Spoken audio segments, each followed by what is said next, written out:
जय श्री राम। वर्तमान में यूथ के अंदर बियर्ड लुक काफ़ी फेमस है, यानी दाढ़ी रखना अभी फैशन बना हुआ है।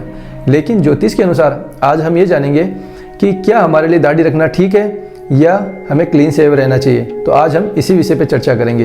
तो स्वागत है आप सभी का आपके अपने YouTube चैनल एस्ट्रोलॉजर महर्षि जी में। यदि अभी तक आपने इस चैनल को सब्सक्राइब नहीं किया है तो प्लीज़ अपने इस चैनल को सब्सक्राइब करें और बेल आइकन पे प्रेस करें, जिससे आने वाली प्रत्येक नॉलेजफुल वीडियो की नोटिफिकेशन आपको मिलती रहे। तो आइए स्टार्ट करते हैं आज का विषय कि किस व्यक्ति को दाढ़ी रखनी चाहिए और किस व्यक्ति को दाढ़ी नहीं रखनी चाहिए, यानी क्लीन शेव रहना चाहिए। तो कुछ सिद्धांत है ज्योतिष के अंदर।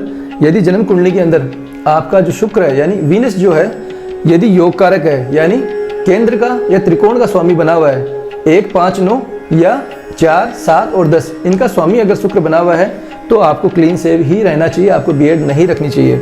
इसके अलावा यदि शुक्र लग्न में बैठा है तब भी ये प्रिंसिपल लागू होता है। शुक्र यदि उच्च का है या सप्तम भाव में बैठा है शुक्र, तो ऐसी कंडीशन के अंदर एक ज्योतिष के अनुसार आपकी जन्म कुंडली के अनुसार आपको क्लीन शेव ही रहना चाहिए। यदि आप बियर्ड लुक रखते हो तो कहीं ना कहीं आपको शुक्र के नेगेटिव परिणाम आपको देखने को मिल सकते हैं। कालपुरुष की कुंडली के अनुसार यदि आपकी जन्म कुंडली में 12वें भाव में यदि शुक्र विराजमान है तब भी आपको बियर्ड नहीं रखनी चाहिए, यानी दाढ़ी नहीं रखनी चाहिए, आपको क्लीन शेव ही रहना चाहिए।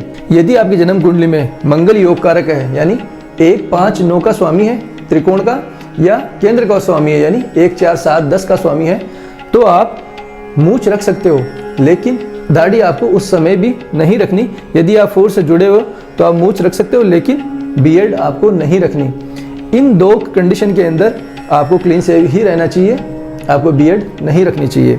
अब हम देखते हैं कि किस व्यक्ति को दाढ़ी रखनी चाहिए जिससे उसे अच्छे परिणाम आए। सबसे पहले हम देखते हैं कि यदि आपकी जन्म कुंडली के अंदर शनि योग कारक है यानी केंद्र और त्रिकोण के स्वामी है, या शनि लग्न में बैठे हैं या शनि उच्च के होकर बैठे हैं, यदि ऐसी कंडीशन आपको आपके बर्थ चार्ट के अंदर देखने को मिलती है तो दाढ़ी रखना आपके लिए फेवरेबल हो सकता है। फॉर एग्जांपल विराट कोहली का जब भी आप बर्थ चार्ट देखोगे तो वहाँ उनके लग्न के अंदर शनि विराजमान है, और हम सब जानते हैं कि जब से बियर्ड उन्होंने बढ़ाई है, जब से बियर्ड उन्होंने रखना स्टार्ट किया है, तब से उन्होंने अपने करियर के अंदर राइज किया है। अब बात करते हैं राहु और केतु की। बियर्ड में भी अलग अलग शेप होती है, जैसे फ्रेंच। तो फ्रेंच किस व्यक्ति को रखनी चाहिए? यदि राहु और केतु आपके लग्न में पंचम भाव में या नवम भाव में विराजमान हो तो वो व्यक्ति फ्रेंच रख सकता है। फॉर एग्जाम्पल अमिताभ बच्चन जब से फ्रेंच रख रहे हैं तब से हम देख रहे हैं कि वो करियर के अंदर उन्होंने फिर से स्टेबिलिटी ली है। एक समय आया था जब वो एकदम अपने करियर के डाउन में थे, वहीं जब से उन्होंने ये फ्रेंच दाढ़ी जो रखी है उसके बाद में उनको कहीं ना कहीं पॉजिटिव रिजल्ट मिले हैं। तो ये ज्योतिष के वो प्रिंसिपल हैं जिनके आधार पर हम ये जान सकते हैं कि हमें दाढ़ी रखना हमारे लिए फेवरेबल है या हमें क्लीन शेव रहना चाहिए, और ये काफ़ी कारगर भी होते हैं, इसे हम नकार नहीं सकते। और यदि आपको कन्फ्यूजन रहता है कि मैं बर्थ चार्ट को भी नहीं जानता या मेरे बर्थ चार्ट है नहीं, मेरे समझ में नहीं आता, तो मैं क्या दाढ़ी रखूं या नहीं रखूं, इस कंडीशन में आपको मैं एक रेमेडी बताता हूं। आपको दाढ़ी रखनी है तो भी और क्लीन शेव रहना है तो भी, जो भी आपकी सिचुएशन हो वो आप सपोज कि आपको दाढ़ी रखनी है तो आप एज एक्सपेरिमेंट के रूप के ऊपर उसको एटलीस्ट 1 महीने के लिए आप दाढ़ी रखें, फिर महसूस करें कि आप क्या फील करते हो, कौन सी एनर्जी आपके अंदर रहती है, नेगेटिव या पॉजिटिव।